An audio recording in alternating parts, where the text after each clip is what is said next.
Hi hello नमस्ते. मी अभिनेत्री सोनाली पाटील आणि तुम्ही आहात सगळेजण सोनाली पाटीलच्या यूट्यूब चॅनलवरती. आणि आज ज्या पद्धतीने तुम्ही बघत आहात बिग बॉस सीझन 6 आणि एंटरटेनमेंट पहा, पण ते एंटरटेनमेंटचं काही काय कुठंच काय वारं थांगपत्ता काही सुद्धा नव्हता. तिकीट टू फिनालेच्या जवळपास आल्यानंतर कुठे ना कुठं तरी पहिल्या दुसऱ्या तिसऱ्या चौथ्या आठवड्यामध्ये ज्या पद्धतीनं घमासान युद्ध बघायला मिळायला पाहिजे होतं ते आत्ता कुठंतरी मिळायला लागले. आणि आजचा जशा पद्धतीनं नॉमिनेशन टास्क झाला तर मला असं वाटतं it's a perfect nomination task की. आणि मला नेहमी असं वाटतं की ऑफकोर्स विशाल आता निगेटिव्ह, आता म्हणजे मी एक काय ह्याच्यावरती मुद्द्यावरती येणारच आहे की विशाल नेहमीच निगेटिव्ह वेनी खेळत आलाय, किंवा त्याची ताकद म्हणा किंवा त्याच्या स्ट्रॅटेजीज म्हणा किंवा त्याच्या लोकांना मॅनिप्युलेट करून त्याच्याजवळ घेतो किंवा काय असं सगळ्या गोष्टी आहेत. ओके ठीक आहे, त्या पद्धतीने खेळतो, पण त्याचा नेहमी स्ट्रॉंग दिसलेला आहे. त्याचा गेम जो आहे तो नेहमी स्ट्रॉंग दिसलेला आहे.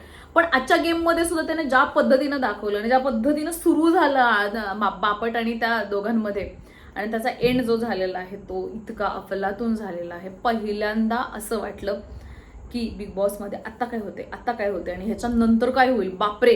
म्हणजे असं झालं की एका लेवलला कदाचित हा शब्द, फक्त कदाचित हा शब्द यूज न केल्यामुळे आणि बिग बॉसनी कन्फेशन रूममध्ये जेव्हा पण विशालला घेतला असेल, जे की विशालनं क्लिअर केलं तिकडे, तर त्याच्यानंतर असं लक्षात आलं की बिग बॉस म्हणाले की कदाचित तुमच्या माघारी जी पण लोक बोलतात किंवा काय होतात, कदाचित ते तुम्हाला क्लिअर करणं गरजेचं आहे. ते खरं असेल खोटं असेल जे पण असेल, तर त्या गोष्टीचं भांडवल करून विशाल कुठे ना कुठेतरी असं म्हटला की बिग बॉसनी पण मला सांगितलेलं की तू सुद्धा माझ्या माघारी बोलतोस. बिग बॉसनी असं सांगितलं नव्हतं की तू राकेश बापट जे पण काही बोलतो ते तुझ्या माघारी बोलतो, आणि हे बिग बॉसला सांगायचं नव्हतं. बिग बॉसना हे सांगायचं होतं जे पण तुमच्या दोघांच्या व्यतिरिक्तचे जे लोक माहोल क्रिएट करतात आणि ज्या पद्धतीनं तुमच्याबद्दल बोलतात, कदाचित त्या गोष्टी खऱ्या असू शकतील, कदाचित त्या गोष्टी खोट्या असू शकतील, तर तेव्हा तुम्हाला दोघं जणांना बोलणं गरजेचं आहे. त्या एका गोष्टीसाठी, त्या एका रिझनसाठी त्यांनी कन्फेशन रूममध्ये आल्यानंतर त्या गोष्टी बोलले असतील बिग बॉस, नो डाऊट. तर त्या गोष्टीचं विशालनं कशा पद्धतीनं भांडवल केलं. आणि ऑफकोर्स यार, मी जसं की बापटची आधीही बाजू घेतलेली आहे की गरज नाहीये की कुणाच्या इतकं पर्सनल लाईफमधलं इतकं बाहेर काढण्याची. एका लेवलला असं वाटतं की विशाल थोडासा बरोबर आहे, पण त्याचं काय म्हणतात रेसिप्रोकेट जे होतं ते वेगळ्या पद्धतीने झालंय. कारण कसं आहे बघा ना, की आपल्याला कुठलीही गोष्ट जर आपण म्हणायची म्हटलं तर आपण काय म्हणतो की हा अरे तुला एवढा फेमस वाटतो, तो तेवढा फेमस नाहीये, तसली तर मला इथं मिळतील, असली तर मला, म्हणजे याचा अर्थ ऑफकोर्स समोरच्या व्यक्तीला तुम्ही तेवढं टेकन फॉर ग्रँटेड किंवा खूप कमी समजता, म्हणूनच तुम्ही त्याची त्याचं जे कंपॅरिझन आहे ते ऑफकोर्स दुसऱ्याबरोबर करता. पण असं करत असताना त्या व्यक्तीचा आपण इन्सल्ट करत असतो, हे कुठेतरी आपल्या डोक्यातनं रिमूव्ह होतं. आणि बोलताना बोलणाऱ्याचा ओघ असा जातो की अरे मी तर त्याला कमी नाही लेखलेलं, मी असं म्हणले की he is not popular that kind of you are talking with me. Of course, कारण तो असं म्हणाला की प्रभुदेवा आणि बापटची जी पण हे आहे कंपॅरिझन आहे ते कुठल्याच लेवलला मॅच नाही होत आहे. आणि म्हणून असे बापट जे आहेत ते कुठेही मिळतील, म्हणजे ही पर्सनॅलिटी तर कुठेही मिळेल, इतकं ते नॉर्मल पर्सनॅलिटी आहे. प्रभुदेवाबरोबर जोडायची गरज नाहीये, इतकं ते सहज बोललो असं विशालला म्हणायचं होतं. पण ॲक्च्युअलमध्ये ते रेसिप्रोकेट होताना किंवा ते अंडरस्टूड होत असताना आपल्यासारख्या नॉर्मल व्यक्तींनी जरी ते ऐकलं तरी ऐकताना कानाला यासाठी खटकतं की म्हणजे तुला असं वाटतं का की त्याच्यामध्ये दम नाहीये, ज्या माणसाने 25 वर्ष इंडस्ट्रीला दिली त्याच्यामध्ये दम नाहीये, किंवा त्याच्यासारखा माणूस ठीक आहे प्रभुदेवाबरोबर कंपॅरिझन नाही करू शकत तुम्ही, म्हणून याचा अर्थ की असा की मालाड स्टेशनला त्याच्यासारखे खूप सारे मिळतील तुम्हाला. म्हणजे इतका तो असा काय म्हणतात त्याला शुल्लक तर नाहीये ना की तो इतका अवेलेबल असेल मालाड स्टेशनला मिळण्याजोगा. तर त्याचा अर्थ असाही होऊ शकतो ऑफकोर्स. तर असं जे त्यांचं घमासान चालू झालं, पण मग मला पण ते कुठेतरी खटकले की, आणि ऑफकोर्स सगळ्यांनाच खटकलं असणार आहे की जेव्हा विशाल त्याच्या घटस्फोट आणि ह्या सगळ्या गोष्टी डायव्हर्सवरती येतं, तर त्याचंही म्हणणं, बापटचं म्हणणं बरोबर आहे. जी व्यक्तीच इथं नाहीये, जी व्यक्ती माझ्या आयुष्यामध्ये नाहीये, आणि हा मी इंडिव्हिज्युअली इथं आलेलो आहे स्वतःला, स्वतःच्या व्यक्तिमत्वाला घेऊन, तर ती गोष्ट काढून त्या गोष्टीचं भांडवल कोणी करू नये. कारण हा माझा इमोशनल कोपरा आहे, किंवा ते एक माझं काय म्हणतो त्याला पर्सनल लाईफ आहे. तर ते पर्सनल लाईफ इथं नॅशनल टेलिव्हिजनवरती काढायची त्याला काहीच गरज नाहीये. तर अशा पद्धतीनं त्यानं त्याची बाजू मांडली आहे ना.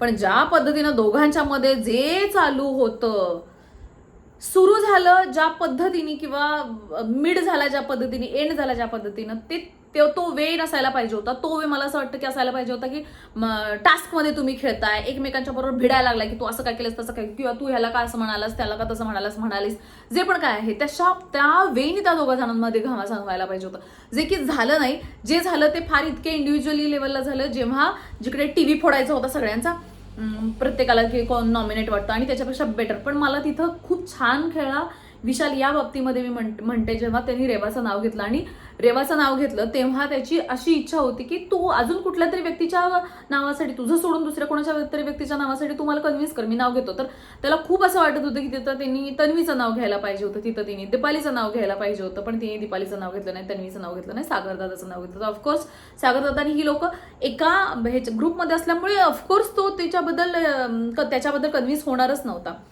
पण हे रेवाला त्यांनी खूप चांगल्या पद्धतीने सांगितलं की तू अजून काहीतरी वेगळं, तुला तो चान्स दिलेला की तू मला माझं मत बदलवण्यासाठीचं, की तुझं मत.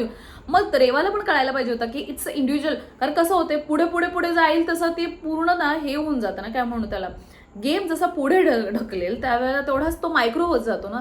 तर तेव्हा असं वाटतं की ठीक आहे ना, आपल्याला आजूबाजूच्या लोकांनाही ना, आणि तिनंही तो विचार करायला पाहिजे. आज जर अनुश्रीचं नाव घेतलं तर तो कन्व्हिन्स नाही होणार आहे, सागरदाचं नाव घेतलं तर तो कन्व्हिन्स नाही होणार आहे. कन्व्हिन्स कुठल्या नावाने होणार, बापटचं तर नाव घेऊ शकत नाही कारण तो या ह्याच्यामध्ये तो नॉमिनेशनच्या टास्कमधून बाहेर पडेल, ऑलरेडी नॉमिनेट झालेला आहे.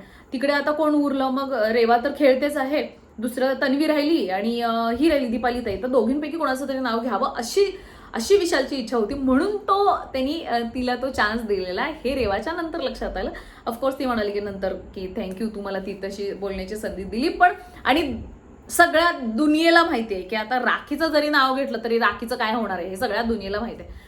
त्यामुळे मला असं वाटतं की राखीचं नाव घेऊन तसंही काही फरक पडला नसता. पण ह्या दोघींपैकी कोणाचं तरी एकाचं नाव घेतलं असतं तर कदाचित थोडंसं गेममध्ये ट्विस्ट आला असता. तो ट्विस्ट तेव्हाच आला असता जेव्हा रेवानी ह्या दोघींपैकी म्हणजे दीपाली ताईचं नाव किंवा तन्वीचं नाव घेतलं असतं. मला असं वाटतं की दीपाली ताई, ऑफकोर्स दीपाली ताईने नाव घेत असताना परत विशालचं नाव घेतलं आहे. तुम्हाला माहिती आहे की विशाल ऑलरेडी नॉमिनेटेड आहे ऑल सीझन, तर आता त्याला नॉमिनेशनचं आहे तशी पण भीती नाहीये. तर त्याचं नाव घ्यायला नाही पाहिजे होतं. पण ते होऊन जातं ना की एक डोक्यात माणूस बसलेला असतो आणि मग चला आता ह्याचं नाव घ्यायचं आहे किंवा चला ह्याचं नाव घेऊयात कारण ह्याने मला खूप त्रास दिला, हे झाले ते झाले, म्हणून तिने फ्लोमध्ये घेतलं. पण ती ते विसरून गेली की तिला ऑल सीझन त्याला नॉमिनेट केलेलं आहे बिग बॉसने, बिकॉज ह्या रिझन्ससाठी त्यांनी ज्या पण पद्धतीने बिहेवियर केलं की त्याला पुश केलं, बापटने पुश केलं, पण त्यांनी जे आहे तो पुढाकार घेतलेला. त्यामुळे ऑफकोर्स बिग बॉसला काहीतरी तिला शिक्षा देणं मॅन्डेटरी आहे कारण ते बिग बॉसच्या मूलभूत गोष्टींमध्ये ते बसतच नाहीये, ते पूर्ण निषेधच करतं बिग बॉस जे पण आहे. तर तिकडे सगळ्यांची नावं घेतलीत, निकष जे पण होते. पण सांगू का तुम्हाला माझं एक इंडिव्हिज्युअली मत, बिग बॉसच्या घरामध्ये आपण एकतर आपल्या ग्रुपचं नाव घेत नाही पहिली गोष्ट, कारण आपल्या ग्रुपने ऑफकोर्स आत्तापर्यंत आपल्याला पोहोचवलं असतं, आपल्या ग्रुपने पोहोचवलं असतं. बरं, आपल्या ग्रुपच्या माणसाचं जर समजा नाव घेतलं तर पुढे पण कुठला तरी टास्क येणार असतो. आणि आपल्याला ज्या माणसाने इतकं त्या घरामध्ये सांभाळलेलं आहे किंवा काय, त्या माणसाचं पटकन तर नाव नाही घेऊ शकत.